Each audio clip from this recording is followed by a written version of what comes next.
नहमदुहु व नुसल्ली अला रसूलिहिल करीम अम्मा बाद अऊज़ु बिल्लाहि मिनश शैतानिर रजीम बिस्मिल्लाहिर रहमानिर रहीम फद्कुरूनी अद्कुरुकुम वश्कुरूली वला तकफुरून वक़ाल तआला फी मौदिइन आखर लइन शकरतुम लअज़ीदन्नकुम व लइन कफरतुम इन्न अज़ाबी लशदीद। সম্মানিত হাজরিন, মহান আল্লাহ সুবহানাহু ওয়া তাআলার দরবারে শুকরিয়া আদায় করি যে রব্বুল আলামিন আজকে আমাদেরকে একটা মহতি মজলিসে, মহতি মিটিংয়ে, একটা দিনের মার্কাজ, আমরা জানি অত্র ইউনিয়ন পরিষদ সংলগ্ন, অত্র ইউনিয়নের একেবারে মধ্যমণি যে জায়গাটা, ঠিক একটা কেন্দ্রীয় জায়গাতে বাণীবাঈদ সালেহিয়া মডেল মাদ্রাসা।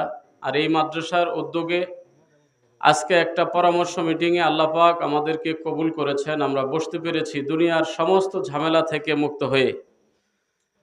আল্লাহ রাব্বুল আলামিনের দরবারে শুকরিয়া আদায় করে সকলে বলি আলহামদুলিল্লাহ। সম্মানিত হাজরিন, কত সময় দুনিয়াতে আমাদের কতভাবে চলে যাইতেছে। আমরা এই সময়ে কেউ হয়তো চায়ের দোকানে থাকতাম, কেউ হয়তো বাসায় বাড়িতে থাকতাম, কেউ হয়তো ব্যবসা বাণিজ্য বা দুনিয়াবি রাজনীতি অরাজনীতি যাই বলেন, দুনিয়াবি কোনো কাজেই হয়তো আমরা কেউ না কেউ এখন থাকতাম।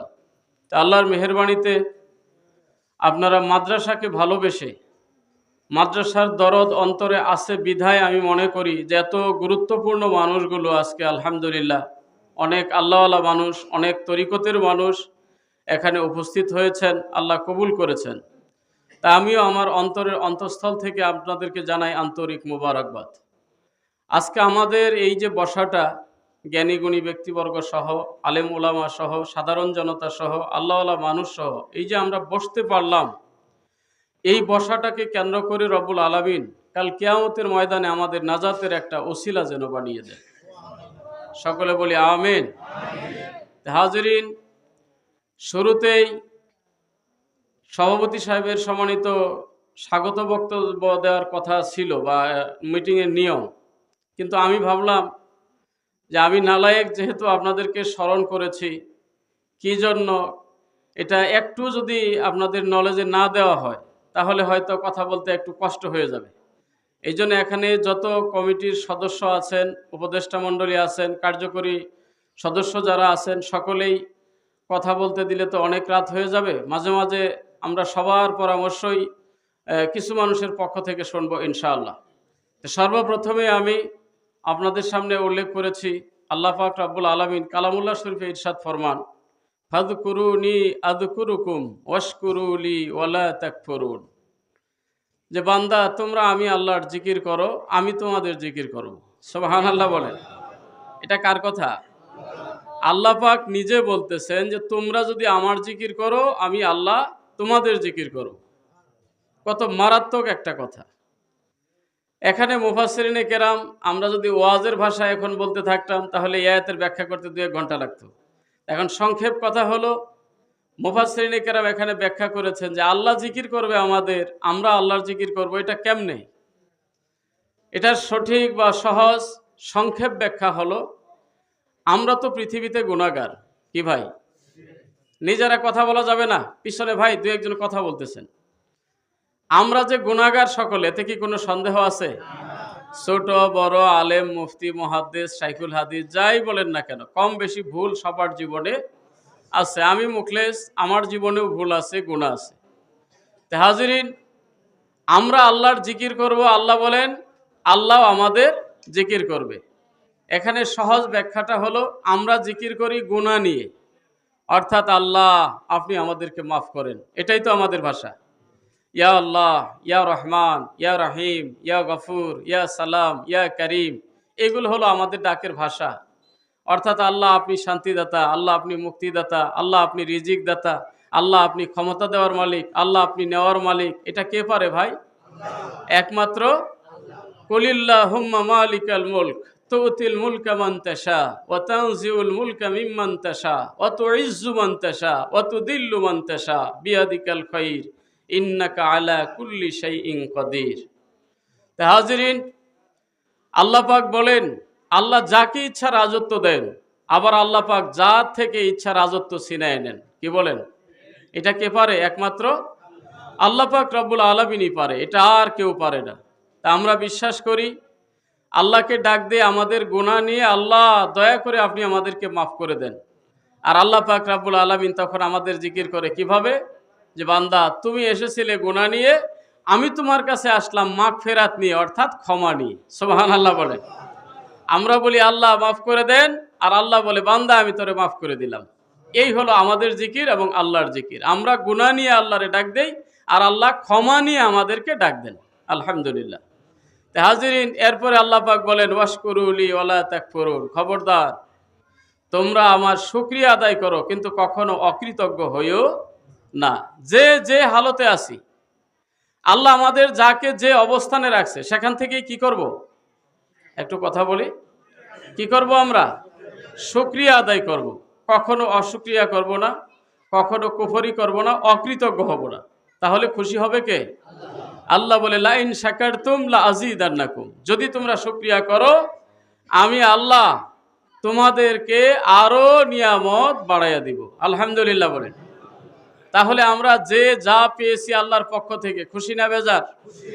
আওয়াজ দিতে হবে, খুশি না বেজার? আজকে যদি দুপুরে কেউ পান্তা ভাত খেয়ে থাকি তবুও কি আলহামদুলিল্লাহ। যদি শুধু কাঁচা মরিচ আর পেঁয়াজ দিয়ে খেয়ে থাকি তবুও কি বলবো? আলহামদুলিল্লাহ। যাকে আল্লাহ যে হালতে রাখছে বলবো আলহামদুলিল্লাহ। তাহলে খুশি হবে কে? আল্লাহ বলছেন আমি শুধু খুশি হব না, আমি আরো নিয়ামত বাড়াইয়া দিব। কারণ কি, যে পান্তা খাইয়েই বলতে পারে আলহামদুলিল্লাহ, আল্লাহ তখন চিন্তা করে আমি তারে আগামীকাল গরু গোশত দিয়ে খাওয়াবো। আল্লাহই পারে, এটা আর কেউ পারে? আমরা যে যতটুক অবস্থানে আছি, আমি নগণ্য, আপনাদের মধ্যে সবার চাইতে ছোট, এলেম কালাম বিদ্যা বুদ্ধি যোগ্যতা কোনো কিছুই নাই। তবে বিশাল একটা স্বপ্ন নিয়ে এই মাদ্রাসার সাথে আমার জড়িত হওয়া। সেই স্বপ্নটা হলো দুনিয়াবি কোনো স্বপ্ন না। আল্লাহ আমাকে যা দিয়েছে, আমি সব সময় হাঁটতে চলতে গাড়িতে বসে একা বসে বলি সুবহানাল্লাহ আলহামদুলিল্লাহ। আল্লাহ এই বয়সে আমার যা পাওয়ার কথা ছিল না, যা আমার চাওয়া ছিল না, আমার চাওয়ার চাইতেও অনেক কিছু বেশি তুমি আমাকে দিয়েছো, আলহামদুলিল্লাহ। এরপরেও এই মাদ্রাসার সাথে জড়িত হওয়ার পিছনে কারণটা হলো যে আমি মুখলেস, ছোট্ট একটা গ্রামে আমার বসবাস, ছোট্ট একটা ফ্যামিলিতে আমার জন্ম, আমার নাম ডাক পরিচয় কোনো কিছুই নাই, আমি নগণ্য এক মানুষ। কিন্তু আল্লাহর মেহেরবানি, এই নগণ্য মানুষটার ওসিলায় বাংলার বিভিন্ন জেলাতে বা বাংলাদেশের বাহিরেও এই ছোট্ট মানুষটার ওসিলায় শেরপুর জেলার নামটা মানুষ একবার হইলেও নেয়। ভাই কি বলেন? আমি চাইতেছি আমার এই ছোট্ট চিন্তা থেকে যে একটা মুখলেসুর রহমান দিয়েই যেন আমাদের এই শ্রীবর্দী, আমাদের শেরপুর, আমাদের এই সদর ইউনিয়ন, এটা যেন সমাপ্ত হয়ে না যায়।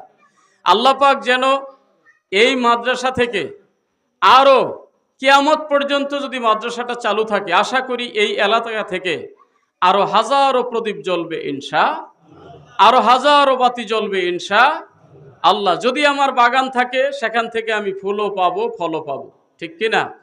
আর বাগান যদি আমার নষ্ট হয়ে যায় তাহলে আমি সেখান থেকে কিছুই পাবো না। একটি বাতি জ্বালিয়ে দিতে পারে হাজার বাতির প্রাণ।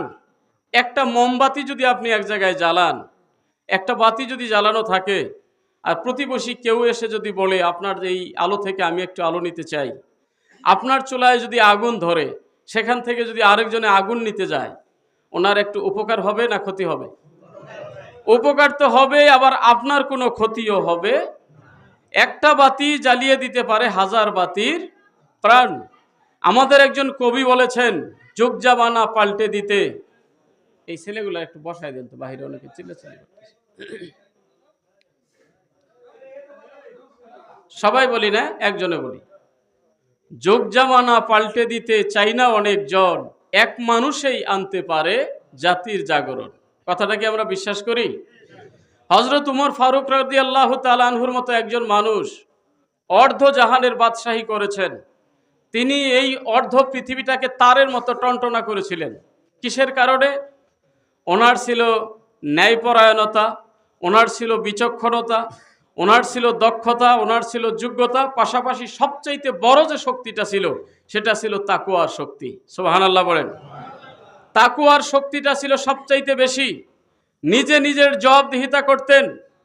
ওনার জবান দিয়ে উনি বলতেন যে সমগ্র পৃথিবীর মানুষের জন্য যদি ঘোষণা হয় যে সব মানুষ জান্নাতে যাবে, একজন মানুষ জাহান্নামে যাবে, আমি ওমরের মনে ভয় লাগে যে সেই মানুষটা নাকি আমি হয়ে যাই। কি পরিমাণ ভয় চিন্তা করেন, যাদের ব্যাপারে আল্লাহ রাসূল বলছে ওরা জান্নাতি। সুবহানাল্লাহ বলেন।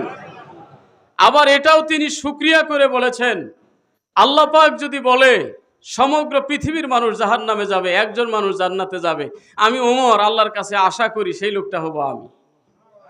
তাহলে কেমন মানুষ তারা ছিলেন, তাদের কারণেই অর্ধ পৃথিবী একেবারে কি বলবো আমরা স্বর্ণযুগ, সোনালী ইতিহাস তারা আমাদেরকে উপহার দিতে পেরেছিলেন। আলহামদুলিল্লাহ।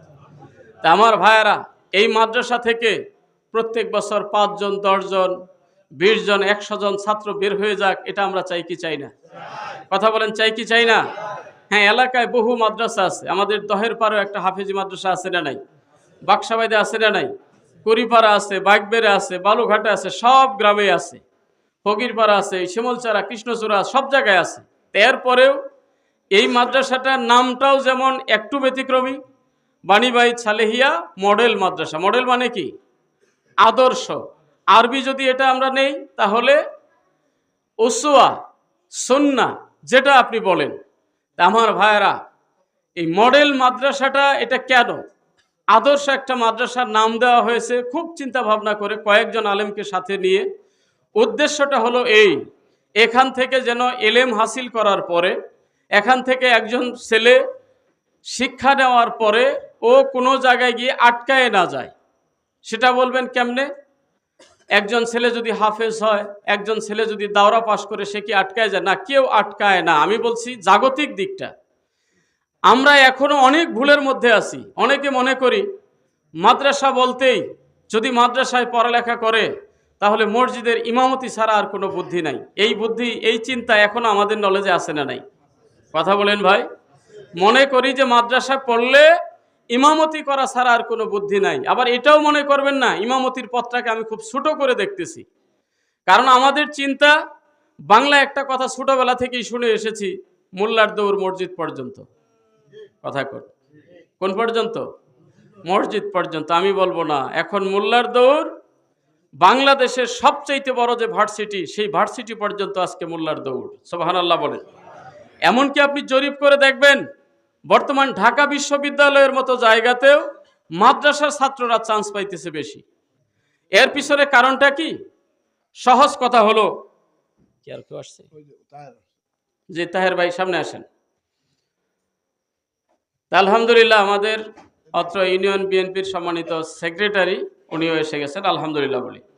সম্মানিত হাজরিন, যে কথাটা বলতেছিলাম, ঢাকা বিশ্ববিদ্যালয়ে আজকে আপনি গবেষণা করবেন, খবর নেবেন, পেপার পত্রিকা পড়বেন, মিডিয়াতে দেখবেন, মাদ্রাসার ছাত্ররা আজকে চান্স পাইতেছে বেশি। এটার কারণটা কি? মাদ্রাসা ছাত্ররা পড়ালেখা খুব বেশি করে, মাদ্রাসা ছাত্রদের মেধা বেশি, মাদ্রাসা ছাত্ররা সব জমিদারের ছেলে, মাদ্রাসা ছাত্ররা সব এমপি মন্ত্রীর ছেলে, এমন নাকি? কথা বলেন।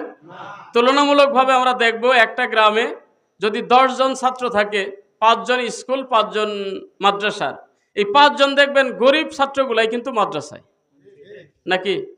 কারণ যারা বেশি ধনী ওনাদের চিন্তা আরো অনেক বেশি, যে মাদ্রাসায় পড়ায় ছেলেটাকে ফকির বানাবো নাকি। আমি আমার এক ঘনিষ্ঠ আত্মীয়কে একবার বলেছিলাম যে আপনার তো আল্লাহ পাক কয়েকজন সন্তান দিছে, একজনকে মাদ্রাসায় দেন। না বাবা, এই কথা কইও না। চিন্তা করছেন যে না বাবা, এই কথা কইও না। কারণ কয় আত্মীয় স্বজন বংশের মধ্যে একজন তো তুমি আসোই, সব এরকম মোল্লা বানায় কোনো দরকার আছে? পরে ভাত পাবো না। চিন্তা করছেন ব্যাপারটা? তা আল্লাহ কি আমার খাওয়াইতেছে? কথা কর না। খাওয়াইতেছে মানে কি? দেশ বিদেশ মিলে খাওয়াইতেছে। এখন খাইতে খাইতে সমস্যাই হয়ে গেছে, ডাক্তার বলছে কমায় খাইতে। কি বলেন? অনেক কমায় খাইতে বলছে। তো এক সময় খুব বেশি খাইতাম। তা আমার উস্তাদ একজন ডক্টরেট ডিগ্রিওয়ালা মানুষ, উনি বলল, বাবা তুমি তো অনেক জায়গায় মাহফিল করো, তবে গোস্তটা কমায় খাও, মাছ খাইও, ঠিক আছে? ছোট মাছ খাইও, তাহলে একটু সুস্থ থাকবা। তো সেই দিন থেকে ইচ্ছা করেই কমাইয়ে দিছি। এরপর ডাক্তার বলার পর আরেকটু কমাইয়ে দিছি। এটা কেন বলতেছি? শুকরিয়া। আল্লাহ বলছে লা ইন শাকারতুম লা আযীদান্নাকুম, যত আমার শুকরিয়া করবে নিয়ামত আমি তত বাড়ায় দেব। সুবহানাল্লাহ বলেন। আজকে আমরা শুকরিয়ার কথাটা কেন বলি? আজকে যদি আপনার কাছে আমি দিনই প্রয়োজনে একটা কথা বলি যে ভাই আপনি কি পারবেন যে আমার মাদ্রাসার জন্য একটা কিছু করতে, আপনি তখন সাথে সাথে, শয়তান তো আমাদের পিছনে আছে, তখন আপনি বলবেন যে হুজুর আমি তো খুব কষ্টে আছি, চলতে পারতেছি না, এটা কেমনে কি করি। এই কথাটা কিন্তু অনেকেই বলে ফেলেন, ঠিক না? এটা সহজে মুখ দিয়ে বলবেন না, আল্লাহ বেজার হয়ে যাবে। কারণ আপনার খবর আমি জানি না, আপনার খবর আপনার বন্ধু জানে না, কিন্তু যিনি জানার তিনি সব। কথা কন। তো মাদ্রাসার ছেলেরা গরিব, মাদ্রাসার ছেলেরা জমিদারের ছেলে না, এমপি মন্ত্রীর ছেলে না, এর পরেও ভালো ভালো জায়গায় মাদ্রাসা থেকে যাইয়া চান্স পাইতেছে। এর কারণটা কি? এক নাম্বার কারণটা হলো তারা কুরআনুল কারীম তিলাওয়াত করে। সুবহানাল্লাহ বলেন। কি করে তারা? কোরআন তেলাওয়াত করে। কোরআন তেলাওয়াত করলে ব্রেন পরিষ্কার থাকে। কোরআন তেলাওয়াতের পর আর যেই পড়াটাই পড়ে খুব সহজে তাদের নলেজে ওটা ক্যাচ করে ফেলে। আল্লাহ যে একটা মেমোরি মানুষকে কুদরতিভাবে দিয়েছে, আপনাকেও দিয়েছে, আমাকেও দিয়েছে। যত একজন ছেলে কোরআনের দিকে বেশি তাকিয়ে থাকবে তার চোখের পাওয়ার তত বাড়বে। কোরআনের পড়া যত সে পড়বে নলেজ তার তত ক্লিয়ার হবে। কোরআনের পড়া যত পড়বে ব্রেনটা তার তত পরিষ্কার হবে। আজকের বিজ্ঞানীরা, অনেক সায়েন্সের ডাক্তাররা যারা একটু ইসলামী মাইন্ডের, এই কথাগুলো বারবার তারা আমাদেরকে উপহার দিতেছে। যারা নামাজি তাদের মন মস্তিষ্ক ভালো থাকে, কারণ তারা উজু করে 5 ওয়াক্ত, এরপরে আবার কোরআন তিলাওয়াতের কথা বলতেছে, রোজার কথা বলতেছে। মানে ইসলামী বিষয়গুলোকে তারা এমনভাবে হাইলাইট করতেছে যে আমাদের চাইতেও তারা বেশি আজকে উপকারের কথা বলতেছে। সুবহানাল্লাহ বলেন। আমাদের মাওলানা হাবিবুর রহমান যুক্তিবাদী সাহেব এক সময় দেশ কাঁপাইতেন। কি বলেন? নাম শুনলে হাজার হাজার জনতা হইতো। এখনো হুজুর আছেন, তিনি মাজুর অবস্থায় আছেন, মাঝে মাঝে মাহফিলে যান, 2-1 জায়গায় একসঙ্গে কথা হয়। তা আমার ভাইয়ারা, আমার আব্বার নামের সঙ্গে ওনার নাম হওয়ার কারণে ছেলের মতোই প্রায় আমাকে মহব্বত করেন। তাই আমি ওনার কাছে একদিন শুনলাম যে আমেরিকাতে আমি যাওয়ার পরে একটু বুকে ব্যথা। আমেরিকার একজন ডাক্তার আমাকে জিজ্ঞেস করলেন, ইংলিশে সব কথা হয়েছে, উনিও বলছে আমি বাংলায় বলছি। যে ডাক্তার ওনাকে জিজ্ঞেস করলেন, ইউ আর মুসলিম, তুমি কি মুসলমান? তিনি তো হুজুর মুসলমান তো অবশ্যই। মাওলানা হাবিবুর রহমান যুক্তিবাদী কি মুসলমান না? উনি বলছে কি, আই এম মুসলিম, আমি একজন মুসলমান। তখন বলছে যে তুমি মুসলমান আর তোমার বুকে ব্যথা করে? আপনি তো অবাক হয়ে যাবে, যেটা কেমন কথা। মুসলমানের তো বুকে ব্যথা হইতে পারে না। চিন্তা করছেন? বলল আপনার প্রশ্ন জবাব এটা মিল করতে পারতেছি না, মুসলমান বুকে ব্যথা হবে না? সম্মানিত হাজিরিন, ওই ডাক্তার তখন বলল যে আপনাদের কোরআনই তো লেখা আলা বিযিকরিল্লাহি তাতমাইন্নুল কুলুব, কেউ যদি আল্লাহর জিকির করে তার অন্তরের জন্য, অন্তর প্রশান্তির জন্য আল্লাহর জিকিরই তার জন্য যথেষ্ট। সুবহানাল্লাহ বলেন। কি আশ্চর্য কারবার। যুক্তিবাদী সাহেব বলেন তার কাছে আমি ফেল হয়ে গেলাম। সাথে সাথে বিশ্বাস করবেন না, আমি দমে দমে শুরু করলাম লা ইলাহা ইল্লাল্লাহ ইল্লাল্লাহ, জিকির শুরু করে দিলেন। আর হাদিস শরীফে এসেছে যেই কলবে আল্লাহ থাকে সেখানে শয়তান বসতে পারে না। আমার ভাইয়ারা, তাহলে ইসলামের প্রত্যেকটা বিষয়ই কি সায়েন্টিফিক, প্রত্যেকটা বিষয় বিজ্ঞানসম্মত। আজকে ছাত্রদের কথা বলতেছি, এই ছাত্ররা শুধু ভার্সিটির কথা আপনাকে শোনাবো, কলেজের কথা শোনাবো, এটা আমার উদ্দেশ্য না। আমাদের মেন উদ্দেশ্য হলো মাদ্রাসায় দিব, ছেলেটা 5 ওয়াক্ত নামাজি হবে, কোরআন পড়নেওয়ালা হবে। সবচাইতে বড় দাবি হলো আপনি যখন মারা যাবেন আপনার আমার জন্য সে জানাজা করবে, ঠিক কিনা? হ্যাঁ, এই দাবিগুলা তো আমার আছেই। পাশাপাশি জাগতিক কথাটা বলার পিছনে কারণটা হলো কি, আপনি যাতে এটা চিন্তা না করেন শুধু জানাজাই করবে, শুধু ইমামতিই করবে, তাহলে খাবে কি? না ভাই, এই মাদ্রাসা, এই যে মডেল মাদ্রাসা, এখানে আমি ভার্সিটি পর্যন্ত খুলতে পারি নাই, ক্লাস 5 পর্যন্ত মাত্র এসেছে। এখানে শিক্ষকরা পাইলে কিছু পায়, না পাইলে না পায়, নামে মাত্র 2-4 টাকা তাদেরকে দেওয়া হয়। খুব কষ্ট করে তারা যার যার বাড়িতে কাছাকাছি আছে, সংসার আছে, দেখাশোনা করে, পাশাপাশি এখানে একটু সময় দেয়, এইভাবে চলতেছে। বেতন নাই বললেই চলে। কিন্তু এখান থেকে যাই প্রতি বছর 2-4 জন ছাত্র বের হইতেছে, 3 বছর যাবৎ 5 খোলা হয়েছে।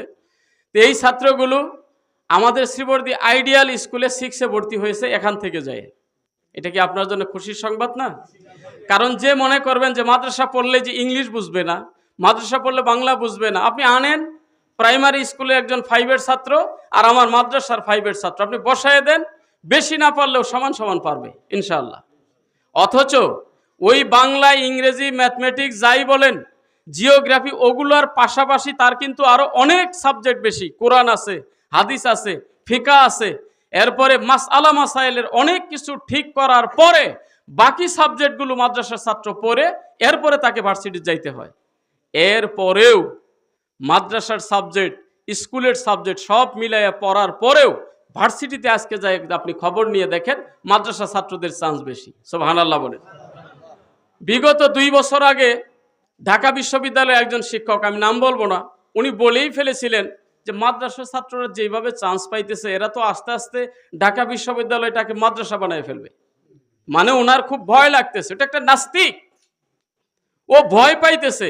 অথচ শুকরিয়া করা দরকার ছিল যে মাদ্রাসার ছাত্ররা যদি ভার্সিটিতে চান্স পায় তাহলে ভার্সিটিতে আজান হবে, ভার্সিটিতে নামাজ হবে, সেখানে বেপরদার কিছু হবে না, সেখানে নাস্তিক্যবাদী কিছু হবে না, সেখানে সহিংস কিছু হবে না, বরং মাদ্রাসা ছাত্ররা অনেক শান্ত।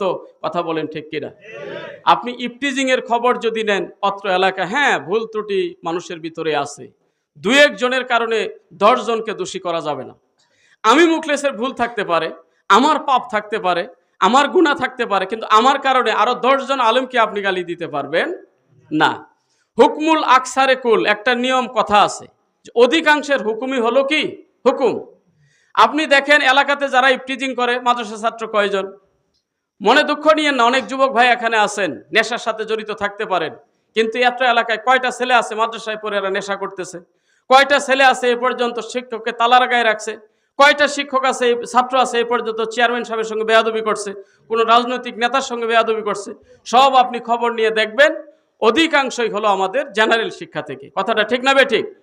এরপরেও পড়ালেখার দিক থেকে আগে আজকে অনেক এগিয়ে গেছে। আমি তো গতদিনও বলেছি, বলার উদ্দেশ্য এটা না আমার কসম পরত্ব জাহির করা না, আমি বলতে চাইতেছি এই কথাটা আপনার যাতে এই ভুলটার মধ্যে না থাকেন। অনেকে নিয়ত করে ফেলছেন যে আমি যখন মাদ্রাসা কমিটির সদস্য হইলাম একটা ছেলে আমি দেই, একটা মেয়ে আমি এখানে দেই, কিন্তু দিব যে সে তো হুজুর হবে বা এই হবে না। শুধু সে হুজুরই হবে না, তার ইমান আমলটা পাকা হবে, ঠিক আছে, জানবে, কিন্তু আপনি ইচ্ছা করলে এখানে 5-এ পড়ায় আমাদের বাণী ভাইদের হাই স্কুলেও দিতে পারেন। আরেকটা খুশির সংবাদ, আজকে টাটকা খবর বলি, এই যে কিছুদিন আগে হাই স্কুলে বাণী ভাইদে 350 ছাত্র নাকি মাদ্রাসায় স্কুলের পরীক্ষা দিয়েছে। তুষার আছে এখানে? 350 নাকি? এই যে এখন মানে স্কুলের পরীক্ষা, ফাইনাল না, ভিতরের এই যে সাময়িক পরীক্ষাগুলো হয় না, হ্যাঁ আচ্ছা, এরকম ছাত্র পরীক্ষা দিয়েছে। দেওয়ার পরে দেখেন এই 250-300 ছাত্রের মধ্যে ফাইনাল না, বোর্ডের কোনো পরীক্ষা না, স্কুলের পরীক্ষা, এর মধ্যে 2 জন মাত্র ছাত্র পাশ করছে। কয়জন? 2 জন পাশ করছে। এর মধ্যে একজন হলো আমার এই মাদ্রাসা থেকে যাওয়া ছাত্রী। আলহামদুলিল্লাহ বলেন। এই মাদ্রাসায় 5-এ পড়ে বাণী ভাইদের হাই স্কুলে 6-এ ভর্তি হয়েছে, একজন ছাত্রী হলো এখানের। তাহলে মাদ্রাসা পড়ে যাইও সে তাদের সঙ্গে ট্যাকেল দিতে পারতেছে। আমার মেয়ে এখান থেকে 5 পর্যন্ত পড়ে গেছে। শ্রীবর্দিতে আমাদের আলিয়া মাদ্রাসাগুলো সহশিক্ষা, ছেলে এবং মেয়ে একসাথে। আমি বহু চিন্তা ভাবনা করি কোথায় দিব, সহশিক্ষা ছেলে মেয়ে একসাথে মানে হাই স্কুলের মতোই। একটু ভয় পাইলাম যে আবার নিজেরা ওয়াজ করি পর্দা পশিদার ব্যাপার, নিজের ছেলে মেয়ে যদি না থাকে, হেফাজতের মালিক আল্লাহ। বক্সিগঞ্জে একটা মাদ্রাসা পাইলাম, ওখানে শুধু মেয়ে, তো সেখানে আমি 6-এ দিলাম। 5 পর্যন্ত তো ছোট থাকে, নাবালেগা থাকে, তো ওখানে দিলাম। আল্লাহর মেহেরবানি এই কয় মাসে ওখানের সুপার সাহেব মাঝে মাঝে আমাকে ফোন দেয় যে আলহামদুলিল্লাহ হুজুর আপনার মেয়েটা অনেক ভালো, আমাদের এখানে যারা আছে ওদের চাইতে সে বেশি পড়া পারে। আলহামদুলিল্লাহ বলেন। অথচ আপনার বাড়ির কাছে আপনি মনে করবেন এখানে কে পড়ায়, তারেক পড়ায়, এখানে কে পড়ায়, হেলাল পড়ায়, এখানে কে পড়ায়, সোহাগ পড়ায়, এখানে দেখাশোনা কে করে, মৌলানা মুখলেস করে, এখানে আর কি হবে। কিন্তু খবরগুলা কেন বলতেছি? আপনাদের আত্মতৃপ্তির জন্য। আইডিয়ালে ভর্তি হয়েছে এখান থেকে গিয়ে, এরপর আমার 2 ভাগনা এখান থেকে শেরপুর এই যে খরাপাড়ের মোড়ে একটা খুব ডিজিটাল একটা মাদ্রাসা, দারুল আমান মডেল মাদ্রাসা, ওই মাদ্রাসাতে আমার 2 ভাগনা গিয়েছে। ওরা যাওয়ার পরে, ওটা তো টাউনের মাদ্রাসা, এগুলো হলো গ্রামের মাদ্রাসা, যাওয়ার পরে আলহামদুলিল্লাহ ওখানের হুজুর বলেছে ক্লাসে যারা আছে তাদের চাইতে অ্যারাবিক এবং অন্যান্য সাবজেক্ট সবার চাইতে সে বেশি পারে। আলহামদুলিল্লাহ। তাহলে এগুলো কেন বললাম? আপনি স্কুলে দিলেও দিতে পারবেন, মাদ্রাসায় দিলেও দিতে পারবেন। কারণ এখন বর্তমানে একটা ছেলে যদি মাদ্রাসা থেকে আলিম পাস করে, কলেজ থেকে ইন্টার পাস করার সার্টিফিকেট, কোনো ছাড় নাই, কোনো কম বেশি নাই, এক সমান।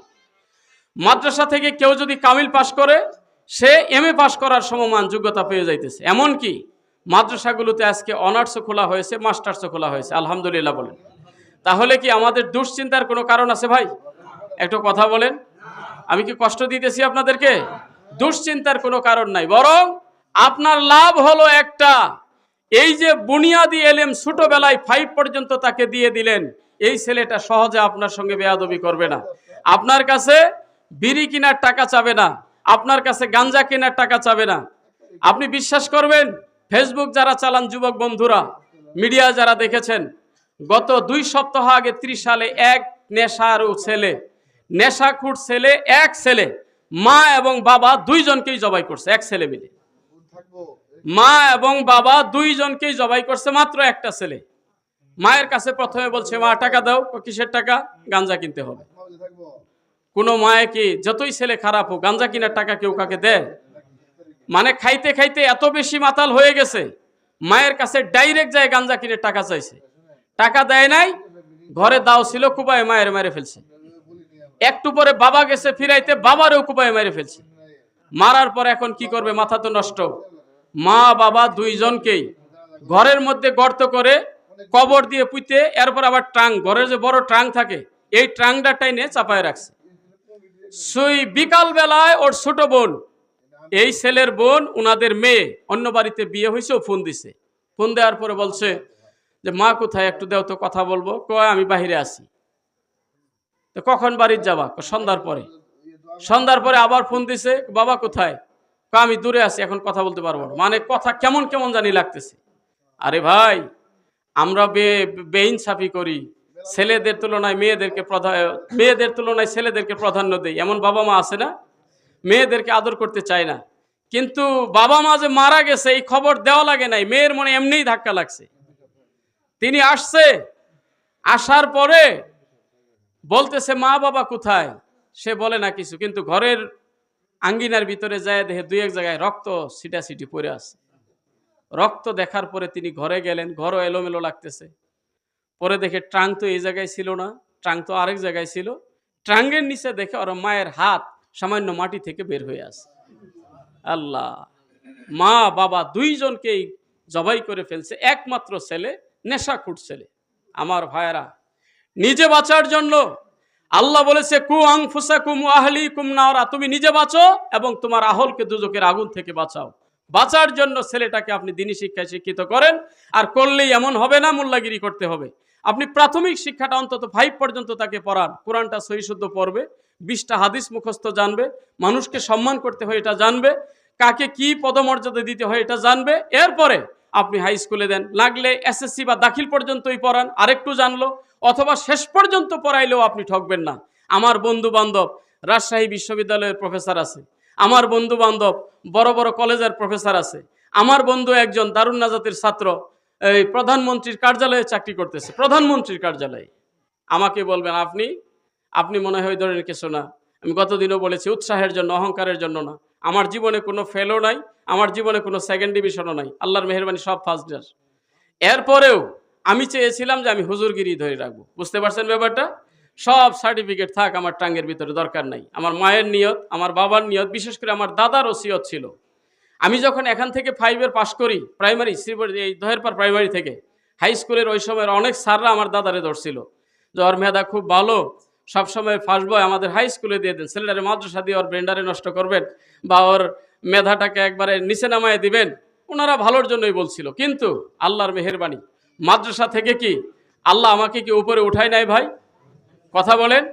তো যতটুক কথা বললাম আমাদের উৎসাহের জন্য। আমার ভাইয়ারা, এখন কথা হলো, এই মাদ্রাসাটা টিকে থাক, এটা আমরা চাই কি চাই না? একটু হাতটা আল্লাহরে দেখাই দেন তো। মাদ্রাসাটা টিকুক, আমরা চাই কি চাই না? আল্লাহ এতগুলো মানুষের হাত তুমি কবুল করো, সকলে বলি আমিন। এখন মাদ্রাসার প্রয়োজন আমি যদি বলতে যাই, অনেক প্রয়োজন আমাদের। মনে করেন 2টা যাত্রী ছাউনির মতো 2টা ছাউনি যদি ছাতা আমরা বানাই দিতে পারতাম, অনেক মহিলা মা বোনরা, অভিভাবকরা এখানে আসে, ওনারা এসে বসতে পারে না, আবার আমরা হুজুর মানুষ একসঙ্গে অফিসেও নিয়ে বসতে পারি না, এটা একটু কেমন কেমন লাগে। তো ওনাদের আলাদা বসতে দিতে পারলে আরও 10টা মা মাদ্রাসায় আসতে পারতো ওনার ছেলেটাকে নিয়ে মেয়েটাকে নিয়ে, ঠিক না ভাই? এরপরে আমাদের অফিসের যে অবস্থা, আপনি বলবেন যে এগুলো আপনারা তাহলে এতদিন কি করলেন। শোনেন, মাদ্রাসার যিনি প্রতিষ্ঠাতা আরিফুল ইসলাম সুজন, এই ঘর, এই দেওয়াল পাকা করা, ওয়াল করা, জমি দেওয়া সব সে করেছে। এমনকি আমাদের যিনি বর্তমান সভাপতি, সেই সাথে একটু স্মরণ করি মরহুম সভাপতি সাহেবের কথা, মনে হয়ে গেল, আল্লাহ তাকে মাফ করুক, সকলে বলি আমিন। উনি কয়েক দিনের ভিতরে মাদ্রাসায় অনেক কাজ করে ফেলেছিলেন, অনেক চিন্তা ছিল তার।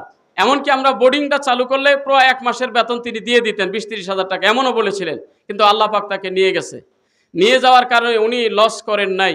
হাদিস শরীফে এসেছে, মুসলিম শরীফের হাদিস, মানুষ যখন মারা যায় আমলের দরজা বন্ধ হয়ে যায়, তবে 3টা দরজা তার চালু থাকে। একটা হলো সদকা জারিয়া, যদি কিছু কেউ করে যেতে পারে, যেমন আমাদের জৈনুদ্দিন সাহেব করে গেছেন। আবার আরেকটা হলো কেউ যদি নেক সন্তান পৃথিবীতে রেখে যেতে পারে, তার জন্য কবরে বসেও কিয়ামত পর্যন্ত সওয়াব চলতে থাকে। আরেকটা হলো আও ইলমি ইউনতাফাউ বিহি, কেউ যদি উপকারী এলেম রেখে যেতে পারে। আমার আশাটা হলো এই লাইনটা, আমি যদি 10টা ছাত্র এলাকায় বানায় যাইতে পারি, 10টা আলেম যদি বানায় যেতে পারি, আমারে আল্লাহ এক ছেলে দিয়েছে, এটা কি হবে আল্লাহ জানে। আলেম হবে না জালেম হবে, নষ্ট হবে না ভালো হবে, আমি কি বলতে পারবো? বলার ক্ষমতা নাই। কিন্তু আপনার যে 10টা ছেলে আমার এখানে আসছে, এইগুলার যদি আমি ভালো বানাইতে পারি, এদের একটা সওয়াব আমি কবরে বসে পেতে থাকবো ইনশাআল্লাহ। আপনারা সহযোগিতা করার কারণে আপনারা একটা অংশ পাবেন, শিক্ষকরা একটা অংশ পাবে। এই সওয়াব থেকে আমরা মাহরুম হতে চাই না। তাহলে এই যে প্রতিষ্ঠাতা অনেক কিছু দিয়েছে, বর্তমানে এটা লজ্জা না, মানুষের অবস্থা সবসময় এক থাকে না, কখনো কেউ বেশি টপে থাকে, আবার কখনো কেউ নিচে নেমে যায়। এখন হয়তো আর ব্যবসা একটু মন্দা, যার কারণে ওরা আমরা শক্ত করে ধরতে পারতেছি না কোনো কিছু, আপনাদেরকেই শরিক করতেছি। আপনারা এখানে উপদেষ্টা হয়েছেন সম্মানিত, এখানে কার্যকরী সদস্য হয়েছেন, আপনারা এখানে শুধু সদস্য হয়েছেন, আবার সদস্যের বাহিরেও তো অনেক লোক আছেন, আছেন না ভাই? কথা বলেন একটু। মনে করেন পরীক্ষা দেওয়ার পরে একটা ছেলের রোল নং 1 হয়, আর বাকি 100 জন তো এর নিচে থাকে, ঠিক না? বাকিরা কি পরীক্ষা দেয় না? বাকিরা কি ছাত্র না? সবাই ছাত্র। আপনারাও এটা মনে করবেন না এখানে যারা নামলে আজকে যাদেরকে বলা হবে ওরা কয়জনই বানি ভাই ছালিহিয়া দেখবে, আমরা না। না ভাই, একটা কমিটিতে কখনো সারা এলাকার মানুষের নাম দেওয়া যায় না। এলাকা থেকে আমরা অনেক চিন্তা ভাবনা করে, এরপরও মানুষ তো আমার ভুল হতে পারে, আপনি এরপরও 2-4 জনের নাম থাকলে যোগ করে দিবেন, হিংসা করবেন না, সমালোচনা করবেন না। আমি চেষ্টা করেছি বেছে বেছে এলাকার লোকদের খবর নিয়ে কাকে দেওয়া যায়, কাকে দেওয়া যায়, কে বেশি মুরব্বী বা কে একটু শিক্ষিত, কে একটু সমাজ বুঝে, এই ধরনের মানুষগুলো চিন্তা ভাবনা করে আমরা এখানে আনছি। হয়তো 100 বা 100+ কিছু মানুষের নাম এখানে আছে। আর যাদের নাম এখানে নাই, আপনারা কি আগামীকাল থেকে বিরোধিতা করবেন? নাম নাই এরপরেও তো চলে আসছেন, মহব্বতেই আসছেন, বিরোধিতা করবেন না। যার নাম আছে তাকে সহযোগিতা করবেন। আপনি এমনিই মাদ্রাসাতে আসবেন, আস্তে আস্তে ইনশাল্লাহ আপনার নামও খাতায় উঠে যাবে, কি বলেন? কিন্তু বিরোধিতা যদি করেন ক্ষতি আপনার হবে, মাদ্রাসার কিছুই হবে না। আল্লাহর দ্বীনি শিক্ষা প্রতিষ্ঠান, এটা আল্লাহ কারো না কারোর মাধ্যমে, আমি মুখলেস অযোগ্য হলে আরেকজনকে আল্লাহ পাঠাবে। এখন শিক্ষক যারা, এরা অযোগ্য হলে আরেকজন আসবে। এখন যারা কমিটিতে সভাপতি সেক্রেটারি আছে, এরা অযোগ্য হলে আরেক দলকে আল্লাহ পাঠাবে। কিন্তু পৃথিবীতে এগুলো প্রতিষ্ঠান কোনোদিন বন্ধ থাকবে না। তা আমার ভাইয়েরা, আমাদের 2টা যাত্রী ছাউনির দরকার। এটা যদি আপনারা কেউ দায়িত্ব নেন, অথবা অফিসের অবস্থাটাও বেহাল, কয়েকটা চেয়ারের দরকার, নিচের কার্পেট নষ্ট, সামনে শীত আসতেছে, হেফজখানায় আমরা যদি ছাত্রদেরকে সুন্দর কার্পেটের ব্যবস্থা করতে পারতাম, ঢাকা শহরের মাদ্রাসাগুলো যেমন, বা আমার এই যে ঢাকাতে আমি যেখানে জুমা নামাজ পড়াই, আমার মসজিদের সাথে যে হেফজখানা, পরিবেশ দেখলে আপনি অবাক হয়ে যাবেন। কিন্তু তাদের সাথে আমরা তুলনা দিলে কাজ হবে না। এরপরেও যেহেতু অনেক বড় বড় জায়গা দেখি, মনে অনেক স্বপ্ন আছে, বললে কি আপনারা রাগ হইতেছেন? এই দাবিগুলো আপনাদের কাছে আমি বলতেছি, কত দূর হবে না হবে আল্লাহ জানে। এরপরে আমাদের ক্লাসগুলোতে কিছু ওই যে নার্সারি ক্লাসের জন্য প্লাস্টিক, এগুলো হয়তো 200-250-300 টাকা করে দাম। একজন যদি বলেন যে আমি একটা দিলাম, আপনি একটা, 20 জন ছাত্র হয়তো নার্সারিতে থাকে, 20-25টা, ওগুলা যদি বেঞ্চ প্লাস্টিকের আমরা দিতে পারি, ওই যে পাক্কার মধ্যে ঘুর পারে চোখ দিয়ে এমন লেহালেহে, মাদ্রাসা থেকে যাইতে সব মনে হয় এগুলো কোনোদিন কাপড় ধোয় না, ওই যে চক আর মাড়ি একখান হয়ে যায়। যে মাদ্রাসা হুজুররা পরিষ্কার পরিচ্ছন্নতার কথা বলে, আর ছেলেগুলোর অবস্থা দেখছো মনে হয় মাড়ি কাটায় ছাড়ছে। ওই চক বালির মধ্যে ঘুর পাড়তে পারতে সব একবার শেষ হয়ে যায়। তো সব মিলায়ে অনেক দরকার, অনেক কিছু। ব্যবস্থাপককে আল্লাহ করবে ব্যবস্থা। আপনারা যদি একটা ওসিলা হয়ে যান। আর সবচাইতে খুশির সংবাদ হলো, এই মাদ্রাসায় যদি আপনার ছেলে মেয়ে পড়ে, হাফেজও হবে, পাশাপাশি বাংলা ইংলিশের কোনো কমতি থাকবে না। এরপরে আরেকটা সুসংবাদ আপনাদের জন্য, আমরা অরাজনৈতিক এটা প্রতিষ্ঠান আমাদের। কারণ এই ধরনের আলিয়া মাদ্রাসাগুলো আজকে অধিকাংশ দেখবেন রাজনীতি ঢুকে পড়ছে। এখানে অনেকের রাজনীতি লোক থাকতে পারেন, মনে কষ্ট নেবেন না। আমি ছাত্র জীবন থেকেই রাজনীতি করি না, একবারে মাস্টার্স পর্যন্ত পড়ালেখা করছি, সেখানেও রাজনীতি নাই। আমরা যে প্রতিষ্ঠানগুলোতে পড়ালেখা করছি সেগুলোতেও একেবারে ম্যানুয়ালের ভিতরে, ফরমের ভিতরে রেখা অরাজনৈতিক প্রতিষ্ঠান। এমনকি দেখেন, দুঃখের সাথে বলতে হয়, এই যে গত 5 আগস্টের পরে ঢাকা দারুন নাজাতের মতো একটা মাদ্রাসা, যেই মাদ্রাসাতে আল্লাহর মেহেরবানি আমি পড়েছি, বাংলাদেশে এখন টপ লেভেলে আছে, 1 নম্বরে আছে। এই বছর ইন্টার পরীক্ষার রেজাল্ট খুব বেশি ভালো হয়েছে না খারাপ হয়েছে? বেশি ভালো হয়েছে। কি কোন আপনারা? 5 লাখের উপরে ফেল করছে, কথা কোন। আর ওই দারুন নাজাত মাদ্রাসা ইন্টারের রেজাল্ট আপনারা শোনেন, 1216 জন ছাত্র পরীক্ষা দিছে এক ক্লাস থেকে। ইন্টার আলেম একটা ক্লাসের ছাত্র পরীক্ষা দিছে কতজন? 1216 জন। 726 জন জিপিএ 5 পাইছে। 99.6 হলো তাদের পাশের হার, তার মানে ফেল নাই বললেই চলে। 1216 জন ছাত্রের মধ্যে 726 জন জিপিএ 5। এই হলো মাদ্রাসা। কারণ এরা টুপি মাথায় দিয়ে থাকে, এরা পাঞ্জাবি গায়ে দিয়ে থাকে, ইচ্ছা করলে সিনেমার হলে যায় সময় নষ্ট করতে পারে না, ইচ্ছা করলে বড় একটা মোবাইল নিয়ে রাস্তায় দাঁড়িয়ে থাকতে পারে না। মনে চাইতে পারে, শয়তান তো সবার পিছনে আছে, কিন্তু রাস্তায় যদি মুখলেস মৌলানা দাঁড়ায় বাদাম খায়, তাও মানুষ কবে এই বেটা বড় ব্যাককল। দয়ের পার বাজারে মনে হয় চা খাইতেও আমাকে কেউ দেখছেন কিনা সন্দেহ আছে। চা খাওয়া কি নাজায়েজ? কিন্তু সবার জন্য সব মানায় না। কিসের কারণে?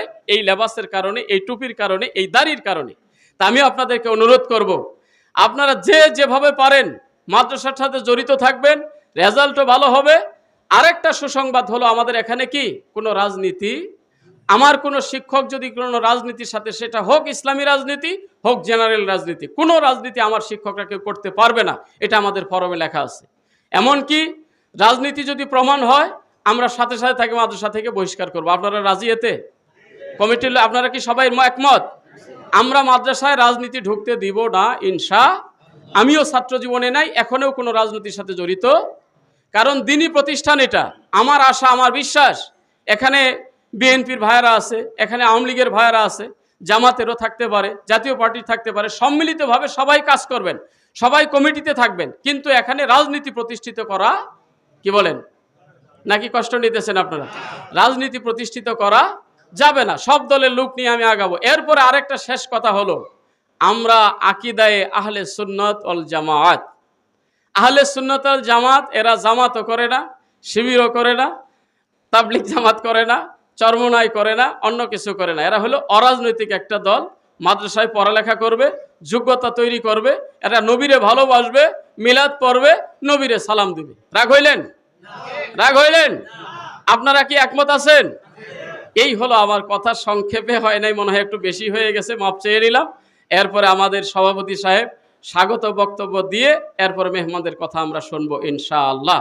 আমি যদি কথা দিয়ে দুঃখ দিয়ে থাকি, আমাকে দয়া করে মাফ করে দিবেন। কারণ আমি যদি আপনাদের নলেজে না দেই, তাহলে তো বুঝবেন যে এটা গতানুগতিক মাদ্রাসা। না, গতানুগতিক না। এইবার এই যে বৃত্তি পরীক্ষা আবার চালু হয়েছে, 4 জন ছাত্র আমরা আজকে বৃত্তি রেজিস্ট্রেশন করলাম। দোয়া করবেন আল্লাহ যেন 4 জন না হইলেও 2-1 জন যেন এদিকে আনে ফিরায়। এই দোয়াটা করবেন সকলে। আমরাও চেষ্টা করব, কাল থেকে লেগে যাবো ইনশাল্লাহ ওদের পিছনে, কিভাবে বৃত্তি আনা যায়। এর মধ্যে যুবক যারা কমিটিতে আসছেন, কয়েকটা বিভাগ আমাদের আছে, প্রচার বিভাগ, সাংস্কৃতিক বিভাগ, শিক্ষা বিভাগ, ওলামা বিভাগ, যাদেরকে এখানে দিয়েছি, সবাই মাঝে মাঝে আসবেন। বিশেষ করে 30 জন লোকের নাম আমরা গতদিন লিখছিলাম না ভাই? 30 জন। আপনি একটু দয়া করে দেখে যাবেন আজকে আপনি কয় নাম্বারে। 1 নাম্বারে যার নাম, আপনি মাসের 1 তারিখে এসে একটু 1 ঘোরান দিয়ে যাবেন, মাসে একটা দিন। এরা কি করলো? 2 নাম্বারে যার লেখা, আপনি 2 তারিখে আসবেন। এখন প্রশ্ন হবে, 2 তারিখ যদি শুক্রবার পরে, আমার দিন যদি শনিবার পরে, শনিবারও আমরা খোলা, বা কোনো বন্ধের দিন পরে, হ্যাঁ সেই দিন আপনি খবর নেবেন। বন্ধ থাকলে ওর পরের দিন আপনি আসবেন। ওই দিন যার সিরিয়াল আছে, ওর সাথে না হয় 3 জন জমা হয়ে গেলেন, অসুবিধাটা কোথায়? একদিন যদি 5 জন আসেন, কোনো অসুবিধা আছে? শিক্ষকরাও আমার একটু ভয়ে থাকবে যে কমিটির লোক কিন্তু এখন আসা যাওয়া করতেছে। পাশে একটা লাভ হবে কি, অপপ্রচারটা বন্ধ হবে যে এখানে পড়ালেখা হয় না। কে বলছে? 100-র উপরে কমিটির লোক সবাই আসতেছে যাইতেছে, সবাই বলতেছে পড়ালেখা হয়, তখন ওই যে 2-1 জন যে আছে শুধু কান কথা লাগাই দেওয়ার জন্য, তখন তাদের কথার আর কোনো ভিত্তি ইনশাআল্লাহ থাকবে না। আমার ভাইয়েরা মাফ করে দিয়েন যতটুকু কথা বলছি। তো এখন আমাদের সম্মানিত সভাপতি সাহেব স্বাগত বক্তব্য দেবে, এরপরে আপনারা 2-4 প্রত্যেক বিভাগ থেকে একজন করে একটা কথা